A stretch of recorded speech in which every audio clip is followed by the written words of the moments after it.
name. I'll get it back. And then Kathy Griffin. Yes, okay.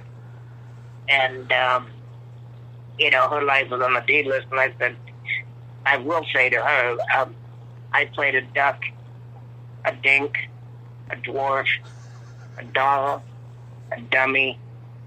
I can keep going, but... That's great. Oh, my gosh. My career was in the D list. Yeah, I mean, if Kathy Griffin's a D-list celebrity, I must be in the Z's somewhere, because she's pretty well known. You know? I'm like, what the hell? Don't worry about censoring yourself. I put that out the long time ago. Right. Well, I'd love to come back if we're getting short on time. Well, I didn't want to take too much of your time. I still have 15 minutes till my show, so I don't want to, necessarily ask anything else. But any more comments or anything? I tell you so much how much I've enjoyed so much of your career. I mean, I honestly just bought Howard the Duck like a month ago. I haven't watched it yet, so everyone tells me I'm crazy for not watching it. But of course the Chucky films and Oh Brother Where Art Thou, the Leprechaun, and just a lot of the roles. And I can't always say that for people I've interviewed, but a lot of the roles you've played, I've literally enjoyed most of them. Oh, good. I did not play Leprechaun. Okay. I just did the full body burden. Okay. Well, I mean, I know it wasn't like the actor thing, but IMDb mixes up so many stuff. They've literally I asked a guy about being on Johnny Carson, and he wasn't even born when Carson was on. Right. I know. I get a lot of those. They loved, the old-fashioned movies that I did, or the old-timey movies. And I'm like, what year were you born? Old-timey? Like, 1985 or something? And when you ask them what year they were born, they say 2002, 2001. And I'm like, oh, my God. Yeah, I was born in 88, so it's getting to that point now where I can say 30 years and where people are starting to think I'm 40 and stuff. That's not cool. Oh, no, I'm 57. I can tell you about... That's what people ask me, why I know so much about the history of the kids. And I'll tell them I lived it. Yeah, that would have to get annoying. I mean, I could tell if I saw you in person you were an adult. I mean, just because of your stature doesn't mean... But kids ask me, what was it like, what is my husband always asks, he's 14 years younger than me. And he always asks me, what was Jesus like? Be cool? I asked my mom stuff like that. I'm like, didn't you go to school with Moses? Right? Well, I would just say Jesus was cool, but he had a thing for sandals. Oh, gosh. Hey, sandals. Sandals are cool, though. I mean, I'm not a flip-flop kind of guy because I live in the country. I always have boots on. But if I'm going to the pool, I'll rock a pair of sandals or flip-flops. Go to the beach. Oh, yeah. Birkenstocks are really comfortable. Look those up. Well, I don't want to take too much of your time, Ed. I'm really happy that you gave me the time. Like I said, I'm sure everyone and their mother wants to interview you and ask you questions, and you probably just can't reply to everyone. So, thank you so much. I have a list of them that want to need to do their podcast, and the only thing I say, under my breath, is you're all going to ask the same questions because I'm done with it. Okay. So you can't think what's coming up next. Lennon. Oh my gosh. Well, now that my dog's barking, I feel like the professionalism of this interview just went straight south. I have 9 dogs, Ed. I have 9 dogs. I feel like I have to tell my guests that because I think it's insane. Wow, so you're not the old cat lady, you're the old puppy dude. Yeah, well, we got cats too. We got a 40-acre farm. We got strays. We took in. We've had we've had pigs. We've had sheep. I had a buzzard that someone hit by a car, and I took him home, and he flew away the next day. So at least I saved him. We have all sorts of crazy stuff here. It's not like California. Right write that script. I should.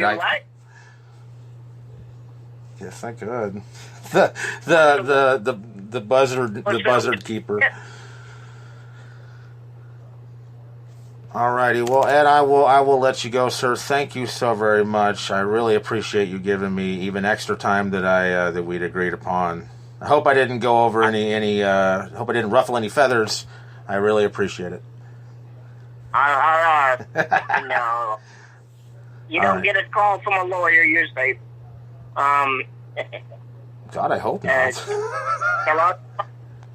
12 years in radio, I've never gotten a call from a lawyer. You're missing out. Oh gosh. Well, I will keep in touch with you. If you post something, I'll try to like it. Thanks for liking the stuff and actually caring about the promotion, because some people don't. Definitely, and if you yourself need any autographed pictures that you want to, give away for. I do actually at conventions. I give away autographs. I have a whole thing that alumni have sent me. So absolutely, thank you. Yeah, I don't do conventions, but I admire those who do it. It takes a lot of stamina to travel that far anymore. Yeah, you're probably better not doing them, honestly. Not anymore. I tried a couple of them, but if only the people knew, I bet they would get ripped off. Yeah. But they get what they want, and everybody gets what they want, so it's really not a rip-off, This is true. I love the fact that, living in such a small area, I can still meet people that are decently famous. But, I'm going to get ready for my next show. I feel like I'm just keeping you. I got a show in 9 minutes, and you've given me so much time, Ed. Oh, I appreciate it, Ian. Yes, thank you so much. Have a great night, and keep in touch. Sure will. Facebook. We'll Absolutely. drop a note now and then. Hey. Yeah, that works. And you're in, what state are you in? Illinois. I'm about 3 hours south of Chicago, which is almost its own state. Okay. Yeah, my friend lived in, what was it? Bloomingdale? And their city sign says we're next to normal. No, that's Bloomington. Bloomington. I'm about 50 minutes from Bloomington. I'm closer to Champaign-Urbana. Oh, okay. They're next to normal. Yes, absolutely. Pretty much. I love that. I can tell we're going to get along real well. Thanks so much, Ed. Have a great night, sir. All right, you too. Take care and tell all your fans and followers to find me on Facebook. Yes, Facebook. I'm sure there's... actually, I always have people plug those, so why should I not give you the respect of that? Plug your Facebook, website, anything, or anyone. If you have a store where they can find pictures, whatever, tell everyone where they can find you. Appreciate it. All right, we'll talk. All righty. Thanks a lot, Ed. Have a good one. Bye-bye. Bye-bye. Alrighty, guys, I really appreciate the time we just had. We actually went about 7 minutes more than I originally believed with Ed Gale. Such a great guy. I never really understood why people have to have stigmas with the way you look, the way your height is. What's it matter? I'm 6'4". This guy is, the complete opposite of me, yet we have the same issues. His, of course, is more prevalent than mine. He's also much older, well, not much, I'll say 20-some years older than I am, so that will also have an effect on it. I haven't done this in a long time. We actually have another show coming up in a couple of minutes. I'm talking with Brian K. Morris, a dear friend of mine. We're continuing our virtual SoCon with Brian K. Morris. SoCon actually was supposed to start... it was going to be September 11th, I remember. I can't... it would have actually been starting Friday, and it would have been Friday and Saturday. at least, probably Sunday as well. So going to be missing my con family. So Brian Morris will be joining us in just a couple of moments. Big thanks to Ed Gale, and you guys can always find us at JIAnetwork.com and on Anchor, iHeartRadio, Apple Podcasts, and about 20 other networks. Thanks everybody for listening. Have a great night.